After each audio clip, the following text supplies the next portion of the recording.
Dahil sa my day, may na-prank kami guys, agang-aga. Kaya nakaya niya umuwi na si Ate Joanne. Ito siya. May tumatawag isang chismosan. It's a prank!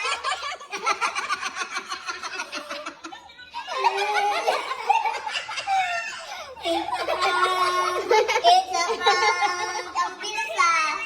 Ang bilis ni Monica! Kain tayo! Tangay na kain! Ano mo, Monica? Prankster kami! Kasi vlogger kami. Ate, cake ang aming ano. Nagtatago. Ano? Nagtatago. Ano? It's a prank! Ikaw ha? Ninervyos ka ha? Ninervyos ka? Ay, si ano no? Nakasabunot ako ng bulbul. Nagkakitaan siya na ng bulbul kagabi. Yun, nagsabunutan. Yung bulbul, nagsabunutan. Kaya nga. Huwag hagipin si Bonita.